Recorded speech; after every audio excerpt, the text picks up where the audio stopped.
Hi, I'm Andrew Vierra, and I am branch manager with WealthWise Mortgage Planning and the voice behind VALoansofCalifornia.com in Folsom, California. Today we're going to talk about the Certificate of Eligibility and what it takes to get one and what it means in having one when it comes to the VA home loan. So here's the thing that you need to think about with this. The Certificate of Eligibility is like if you wanted to go to Disneyland and ride the rides, you need a ticket to get into Disneyland. The certificate is your ticket to get in to using the VA home loan benefit, all right?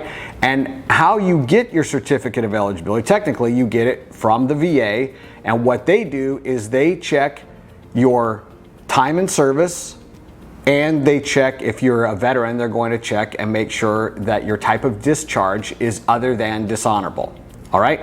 So the thing about the certificate that's interesting is if you're looking to get it, you can get it yourself. If you have an e-benefits account, if they still have that website, you could go through the e-benefits account, your e-benefits account, and go to Certificate of Eligibility and order your own.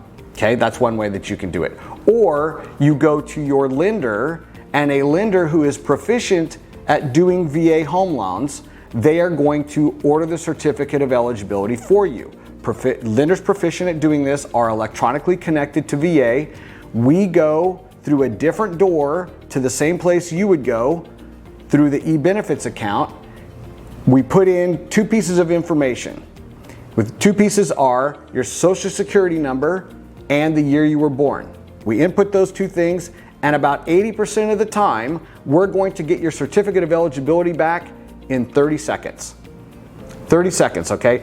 A lot of people will tell me that they have ordered their Certificate of Eligibility, they mail in for it. Well, I'm telling you right now, especially with everything with COVID and people working from home, if you mail in for a certificate, it might take 30 days for you to get something back. And if it doesn't come through because you need more paperwork, it's going to take you longer than that. If you have a lender who tells you, you go to them and they tell you, hey, go get your Certificate of Eligibility and come back, that's your first red flag that this lender does not do enough VA to understand that they can be connected to it to the VA electronically.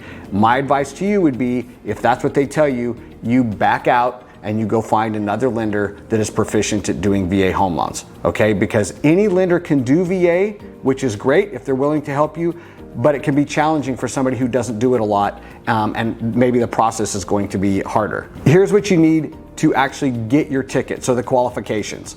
The basics are, and when I say the basics, because there's little extra nuances, and you can go to va.gov and you can look up the different nuances, but as a lender, when you come to us, we can run through the math and we can look at your qualifications and see if we think it's going to work. And by the way, the lender is not the one who determines whether you get your certificate. So we can look at your information, but ultimately, once the VA looks at your information, they're the ones who determine.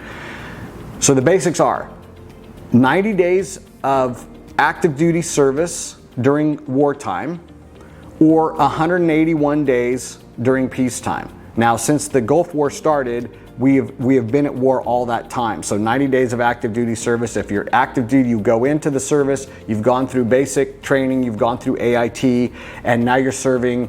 All that time counts. Once you hit 90 days, now you could apply for a Certificate of Eligibility and use your VA home loan benefit. If you have served your 90 days and for some reason you got out and it wasn't service connected and you don't serve 2 years, then you may not be eligible. So there's all kinds of exceptions, but there is another element to this, that you have to have 24 months of service if you're a veteran, depending on when you served. And so just remember that there's a lot of different variables here, so not everything is hard and fast. If you are in the active reserves, were in the reserves, you have to have served at least 6 years to be eligible for a Certificate of Eligibility with all of your participation points. So you need to have at least 16 points of service to be able to get your Certificate of Eligibility. However, if you're called up for active duty and you hit 90 days, now you're eligible, all right? National Guard, it's the same as the reserves, 6 years getting all your participation points, or you have served 90 days on Title 10 federal orders now you're eligible. As of this year, there is a new rule that allows for National Guardsmen, and this is retroactive, okay? National Guardsmen, if you've been called up for Title 32, okay, Title 32 state orders, now if you've served 90 days on state orders, so long as at least 30 of those days were consecutive, you are now going to be eligible to use the VA home loan benefit. Other people who are eligible are surviving spouses. So if you are a surviving spouse of someone who died because of a service-connected cause, or they died while in service, if you are unremarried and you are receiving DIC, so dependent indemnity compensation, if you're receiving that compensation, you can be eligible to use the VA home loan benefit. And if you are a surviving spouse of somebody who was a POW, or they were missing in action, then you may be eligible to use a VA home loan benefit as well.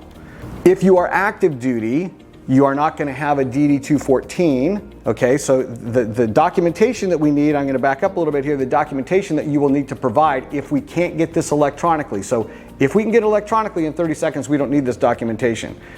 If we need documentation, if you served active, it would be a DD-214 member copy 4. If you are reserves, we're going to need your point statements. If you are National Guard, we're going to need your NGB 22 and NGB 23. And if we're falling under Title 32 orders, we're probably going to need orders. This is brand new, so we may need some extra information there to verify that of what your orders and you actually served. For active duty members, we get what's called a statement of service. And the statement of service goes on your command letterhead. We give you a template that says what they need to provide on this document, but basically it's going to be your full name, your social security number, your date of birth, the date you entered into service, any lost time, and your command's name. And personnel person can sign it, or the adjutant can sign that document. So there's a lot of different moving parts to this when it comes to documentation and the qualifications, but remember, as I always tell everybody, the answer is no if you don't ask. Find a lender that can order your certificate electronically. Those are the people that you want to work with. We'd be happy to help you with that. I'm Andrew Vierra. I'm branch manager, WealthWise Mortgage Planning, and VALoansofCalifornia.com. Thanks for listening.